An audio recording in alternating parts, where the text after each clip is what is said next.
Welcome everyone to this exclusive look at the Elder Scrolls Online High Isle. We've been working on Elder Scrolls Online for 14 years and we're still breaking new ground, telling new stories and continuing to explore this incredibly deep world. We are constantly growing and expanding along with you, our community, and this year highlights that growth. We have a new area to explore, a new game system, the launch of Spanish text translation, and we'll bring all of this to you while continuing to make ESO the best virtual world fantasy game. Last year, we made ESO truly next-gen with the addition of native Xbox Series S, X, and PlayStation 5 clients, showing our commitment to keeping ESO up-to-date and relevant on just about any device you want to play it on. There's so much to explore and do in ESO, it's almost impossible to describe in just a few sentences. But we truly believe in our play the way you want philosophy. ESO is so big, it's essentially many different games and experiences in one, which makes it a living, breathing virtual world. Just like the ESO community, ZeniMax Online has also been growing and thriving. We've learned new ways to work together while remaining apart, and we're poised to do great things in the future by being an amazing, collaborative, welcoming group. I couldn't be prouder of the studio. And now, it's time for the show. We have so much to share with you about High Isle. New areas to explore, new friends to meet, new enemies to confront. A new trailer will be debuting at the end of the show, and of course, our new in-game card game, Tales of Tribute. It's all here, so let's get started.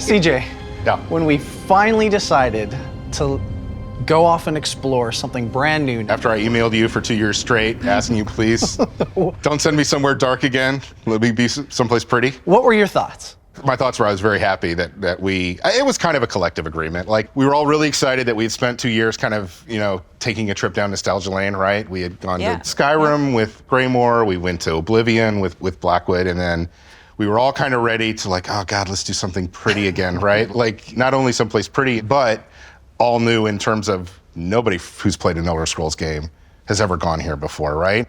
And so it was all new lands. We're gonna go someplace that's gorgeous, and we're gonna get to explore the Bretons, which is really cool lore. So yeah, we were totally excited to sink our teeth in. It was great.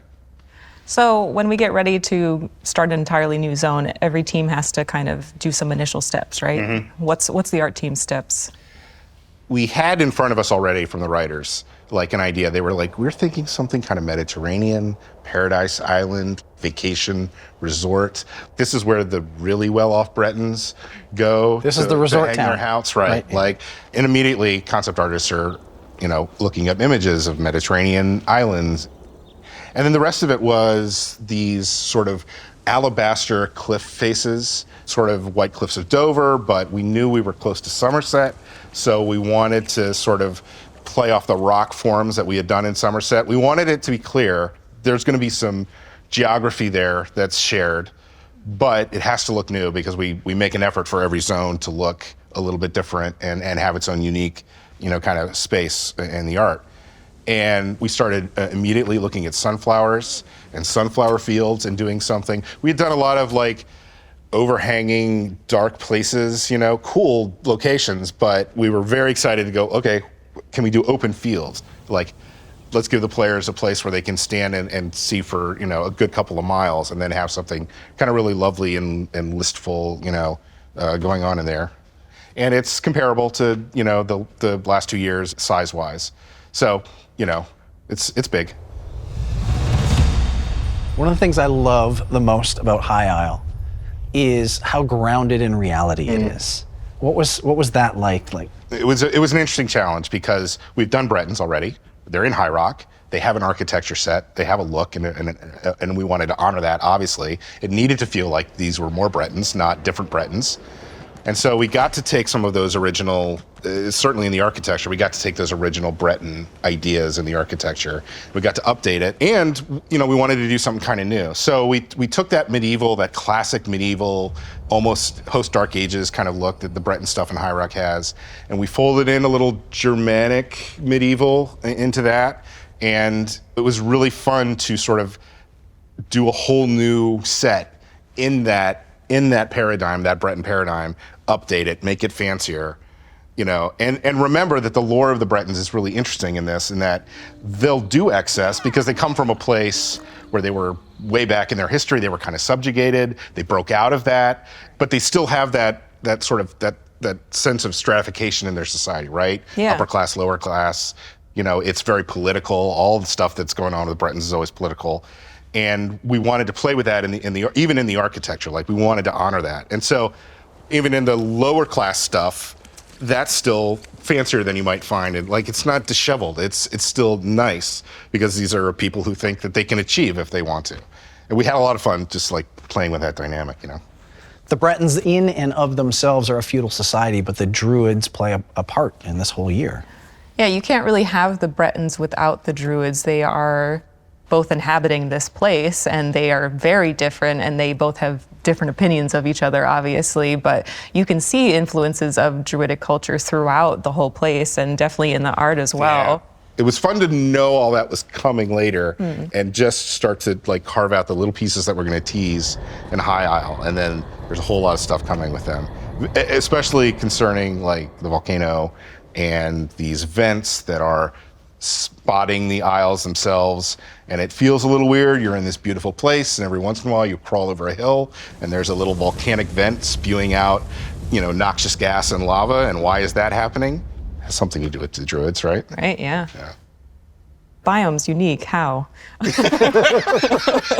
That's great. Well, let me tell you. Three biomes. We try to do 3 biomes. 2 biomes on this main island, right? The High Isle itself, the playground of the Bretons, right? So we've got Oakenwald, which is sort of the verdant forest. We've got the Sapphire Coast, which is down around the southern end. Sapphire Coast is where we got to play with the Somerset ideas because they're only across a bay from each other, right?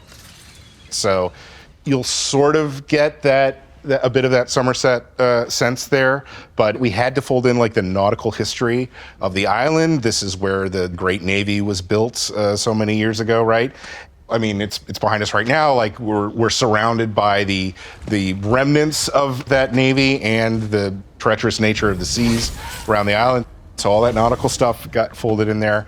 And then we put sunflowers all over the place because sunflowers are awesome. They're beautiful.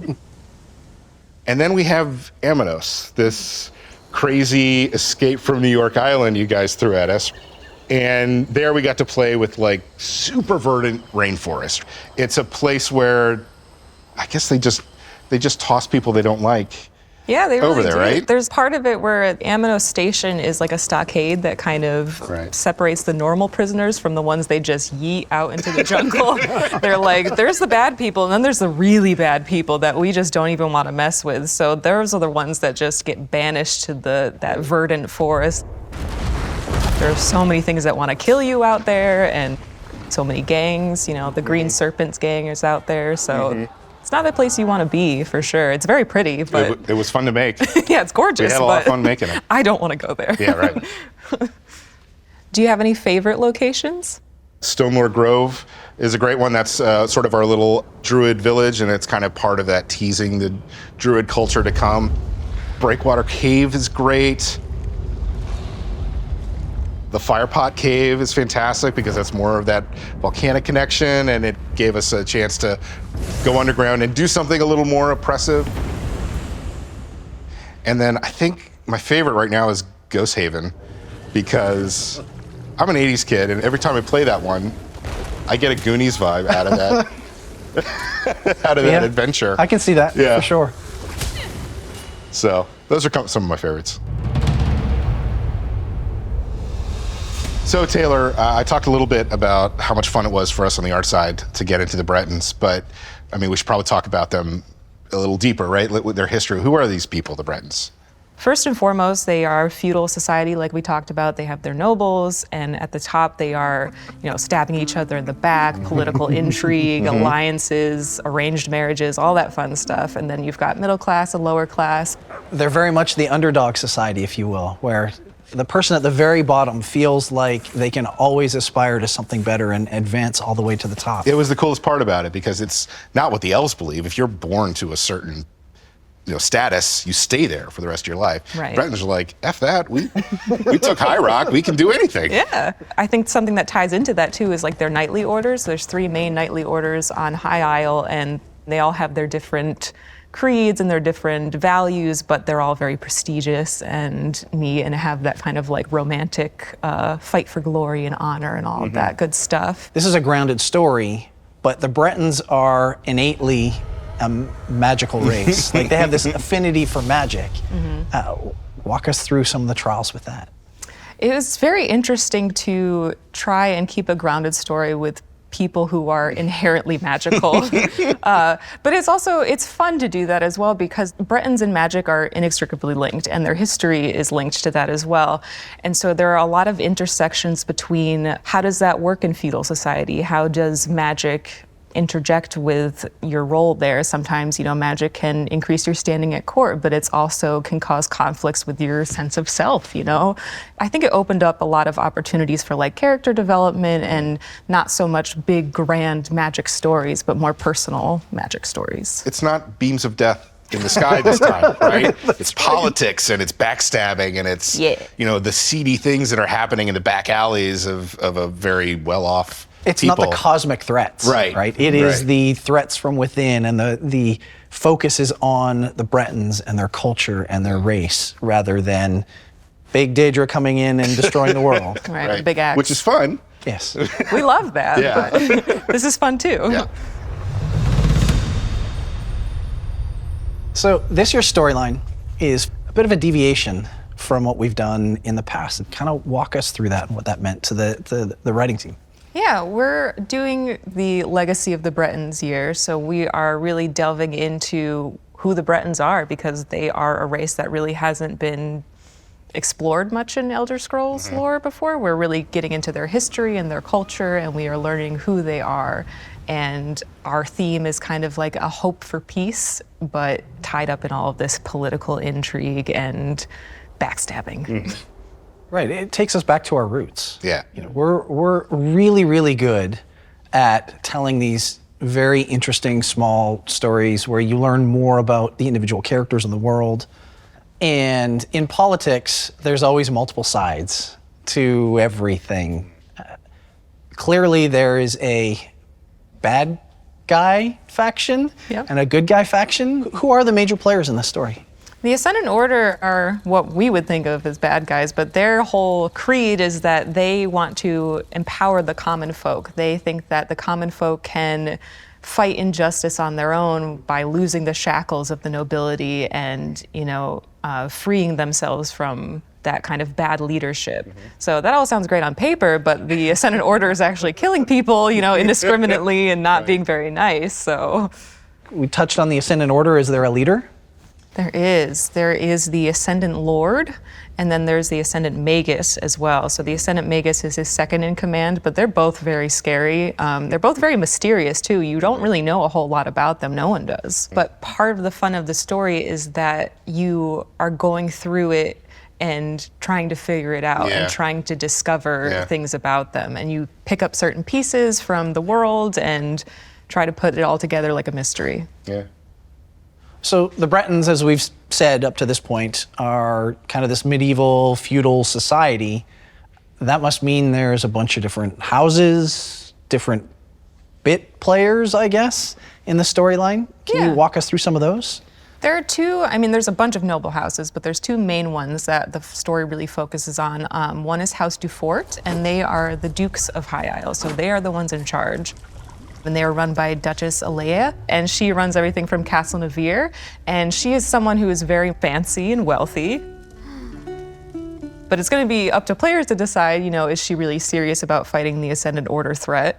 And then the other house that's really important is House Mornard, and they are technically rivals of House Dufort. There's some bad blood between the two of them, and you'll find out why there's history between them. But House Mornard used to be in charge, and they're pretty salty about that. But they are also kind of partners of House Dufort, because House Dufort is concerned with shipbuilding, and they have shipyards, and House Mornard is concerned with mining and trading, and they need House Dufort ships to be able to do that. So they are rivals, but also need each other very much. You've talked about the Duforts, you've talked about the Menards, you've talked about the Ascended Order, but there's also this other society, this Society of the Steadfast. And Lord Vaccaro, how does he and that group play into all of this?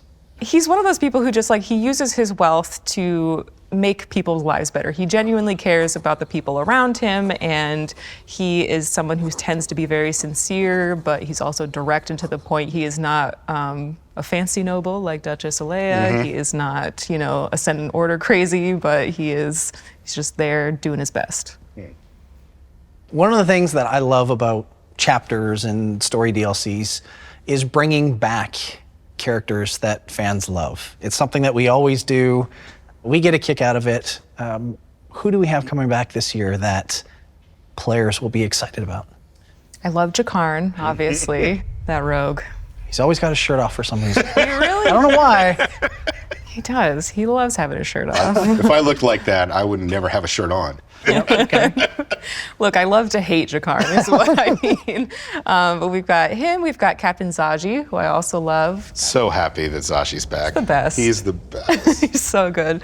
And Casca is coming back. So we've got a lot of familiar faces that players are going to be happy to see, I think. We've also got a bunch of new characters as well. Yeah.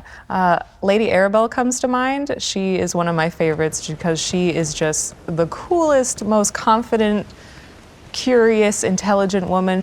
And she's going to be the one who's kind of guiding the player through the main story, which I think is really cool because the two of you kind of develop a bond through it. And she is kind of not your mentor, but you rely on her a lot and she relies on you a lot, which is neat. I love that she knows what she wants. And she is very straightforward in all of her conversations, which is really, really cool. And yet she makes you fall in love with her almost immediately. Absolutely. When you meet her, you're immediately ugh. Well, she's not Follow afraid her to be the ends of the earth, right? Yep. Yeah, she's not afraid to be flirtatious or make an innuendo or be snide to someone who's being rude to her. She just has no qualms about that at all. Fair enough. In addition to the new storyline that we have going on this year, we also have 2 brand new companions. And when you look back at Blackwood, and you look at the characters we had there, they were kind of stuffy, kind of prim and proper, or at least one of them was. The player feedback was clear that they really liked one character over the other. And we really wanted to dig into trying to find a better balance, trying to find a different feel and vibe for these characters this year than last year. Oh, I'm just going to come out and say it. Ember is probably my favorite out of all of them. I love the character. I love her storyline. Who is Ember? What's she all about? Ember is a bit of a mess. I adore her. She is a Khajiit mage.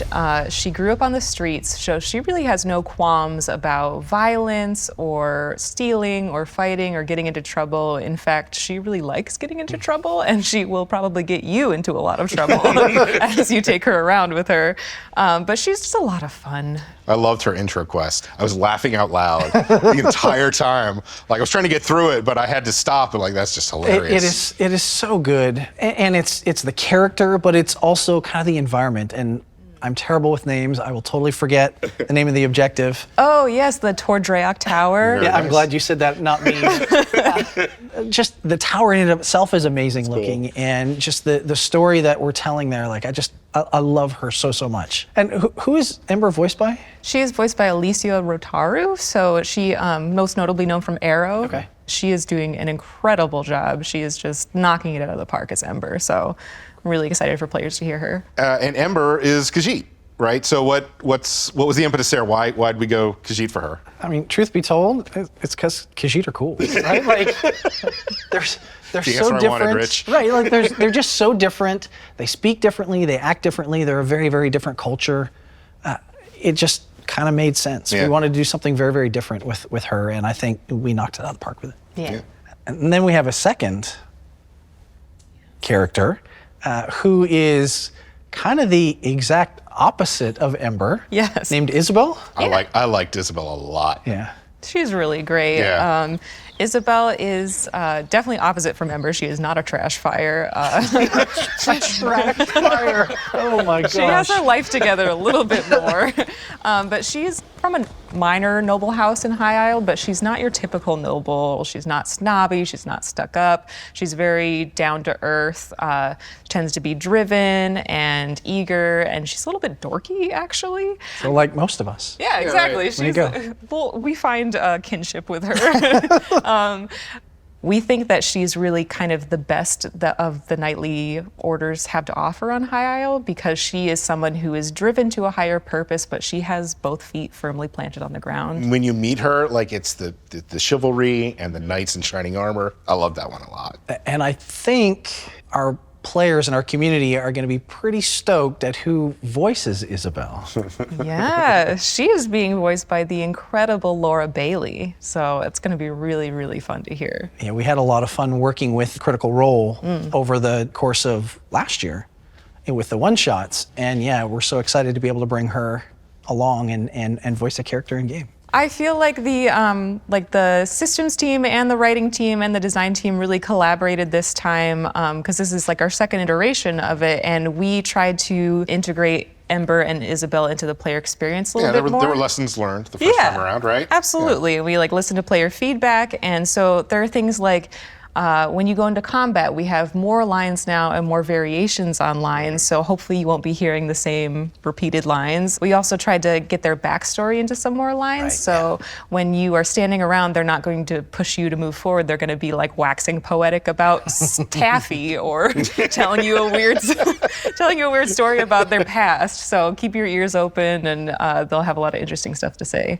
The companion storylines this time around are pretty personal. It's hard to talk about them without giving them all away, but even Ember, who's really chaotic, has, this part of her that is very guilty and has been heavy for a long time, and part of your adventures with her is like helping her lay that guilt down and meeting the interesting people along the way. And Isabel is about friendship and growing up and maturing, so they've got some really wonderful beats in there, I think, that are really fun. You definitely want to hang out with them more after you meet them. I agree. Yeah. Which is Totally agree. Yeah. Totally agree. Yeah. Like what you're hearing so far?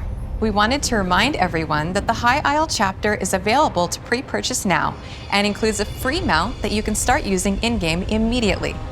Visit ElderScrollsOnline.com or your favorite retailer today. For those that are watching and haven't tried ESO yet, our free play event is live now until April 26th. If you decide to pre-purchase the High Isle collection, you'll immediately unlock the base game and all previous chapters. And you can pick up right where you left off from the free play event. Both new and existing players can also pick up the 2021 chapter Blackwood on sale now for a limited time. The High Isle Prologue quest is also now live, so anyone can jump into the game and get ready for the upcoming chapter, even if you're just participating in the free trial. Last but certainly not least, you can save on crown packs during this limited time sale. We have all the details listed on our website at ElderScrollsOnline.com. Now let's get back to the discussion so you can learn a bit more about our new card game, Tales of Tribute. In January, we revealed a brand new card game that is going to be releasing with High Isle in June, Tales of Tribute. We've gotten a lot of questions about it, most prominently, why? That was Always the most blunt and straightforward, right? So I think the biggest reason is we wanted another way to experience Elder Scrolls Online. We've got lots of questing, we've got lots of killing. What do the people that live in Tamriel do when they go to a tavern other than drink? Like, what do they do to hang out with their friends? This was kind of an answer to that. What would a card game look like in Tamriel? It was evident as soon as you guys dropped the design on us, because we were like, it's not small at all. And we had to start thinking in terms of, this is a game that people in Tamriel have been playing for hundreds of years, right? Like it's like backgammon. It's that traditional. Right, and the extra added challenge that we threw at you was this has to feel grounded. Yeah. This isn't magic. This is, what does the game look like when two people are just sitting at a table playing back and forth? But it's deeper than that. There's a storyline that goes with this thing. There's like world hooks into this thing, right? Like there are, and there's PvE is what we're calling it, where you are kind of learning the storyline, challenging masters. Yeah, there's a lot of like lore tie-ins too with the actual card game itself, so it really makes you feel in universe. Absolutely, and it's focused more on kind of Tamrielic-wide things. Like, yes, the game kind of originated in High Isle, but it's propagated throughout the world, and so you're going to see the patrons, the unique decks, are kind of Tamriel-wide. Let's get to it. How do you play this thing, right? Fair enough. So, at its core, Tribute is a two-player, strategic, turn-based deck-building game. You and your opponents are taking turns building your deck, trying to put the most you can into it to win the game. And the way the game is broken down is at the very beginning, you and your opponent each choose 2 patron decks to put into play. From there, we create our hands, we get 6 starter cards, and then 1 card from each of the unique patron decks. The rest of the cards are shuffled into what we're calling the tavern, which is that communal deck. And then you and your opponent play off that deck. You play your cards that you draw 5 at a time, and then you use those cards to purchase new cards, to build your deck, to work towards whatever strategy it is you're working towards to ultimately win the game. And one of the win conditions could be if you have all 4 patrons favoring you. Right. The other way is a contested victory, where once you hit 40 victory points, you win. So if we're playing a game, describe to me the turn order. Like, what does a turn look like? At the very beginning, you will have 5 cards in your hand. And what you do is you play your cards. Generally, it is play currency first, play action second. Then you get the opportunity to choose any cards from the tavern. You can only purchase cards that you have the currency for, or you can only do the combat that you have currency for. And once your turn is done, you discard to your discard pile, and then your opponent goes. When you run out of cards in your deck, and they're all in your discard pile, you just reshuffle and kind of go from there. And so it's one of those things where you're constantly adding new cards to your deck, or you could be thinning your deck out. That's a viable strategy. And you're constantly trying to build up combinations of cards, the strongest possible hand you can have to defeat your opponent.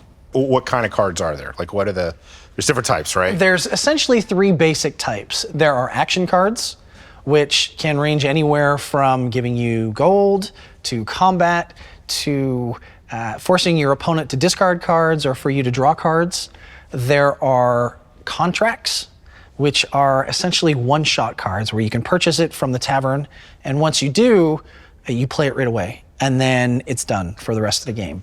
And then there are agents, and agents are cards that once you play, they stay in play until your opponent deals with them. So there's that extra added level of strategy. All of that sounds a little complicated, but because you're dealing with that luck of the draw, it's very easy to pick up and just hard to master. Like, even the people who are the best at the game are still dealing with that luck of the draw and your unknowns. Absolutely, and I think that's one of the things that we've seen in all of our play tests, right? Like, we've lost a lot of productivity due to this game. For the first time ever that I can remember of, we actually have people sponsoring tournaments within the studio because they're so into this game and what it means and how it changes things. So it's really exciting. So can you talk to us a little bit about how PvP works in Tales of Tribute? Yeah, so it is a game in which you can challenge other players.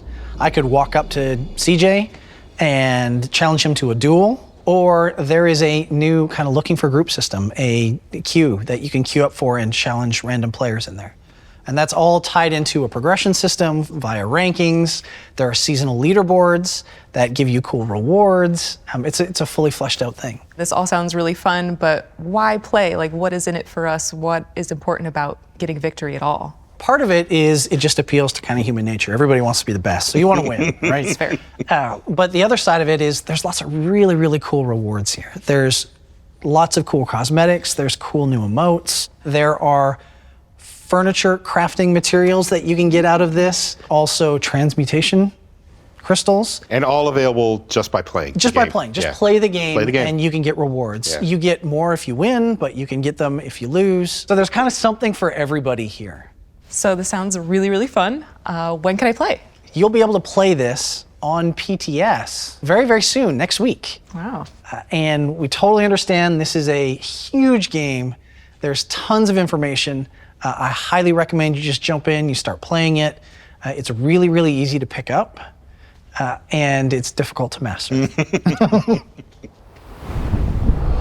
For all of you eagerly awaiting the journey to High Isle, the Legacy of the Bretons year-long adventure is underway in our Ascending Tide DLC. And as of today, you can get a little more of the story that leads us to High Isle in this year's Chapter Prologue quest. Grab the free Crown Store quest item, a letter from Lady Arabelle, to start this quest. We also have our Anniversary Jubilee event live in-game right now, celebrating ESO's 8th anniversary. I can't believe we've been doing this since 2014 and have launched 33 major updates. That's a lot. So this year's Anniversary Jubilee is going on through April 19th, so don't miss your chance to collect this year's cake and take advantage of the double XP bonus. Now, if you have a friend you've been looking to start adventuring with, or if you're watching this and thinking about trying ESO for the first time, you can play for free now until April 26th. You can also pick up ESO and Crown Packs on sale now for a limited time. High Isle is just a couple months away, launching June 6th for PC, Mac, and Stadia, and June 21st on Xbox and PlayStation consoles. And don't forget, it's coming to the PTS next Monday, April 18th. This chapter is also just one piece of the Legacy of the Bretons year-long adventure, and there will be 2 additional DLCs launching later this year that you can look forward to. And now we'd like to share the first gameplay trailer for the Elder Scrolls Online High Isle. We'll be right back to give you a look at how a live game of Tales of Tribute works with a guest from our dev team. So stick around, and we'll see you in a few minutes.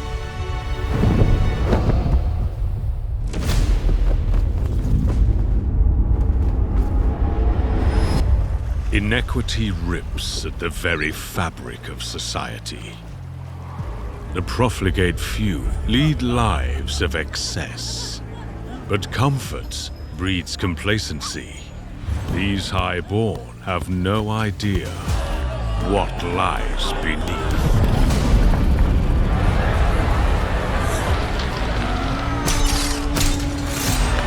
Society's outcasts are trapped here. But in the end, we are all trapped.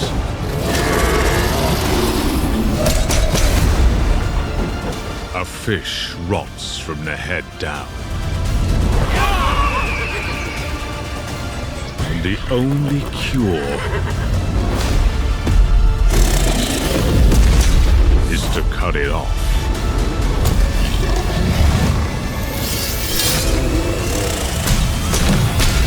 And we are the sword.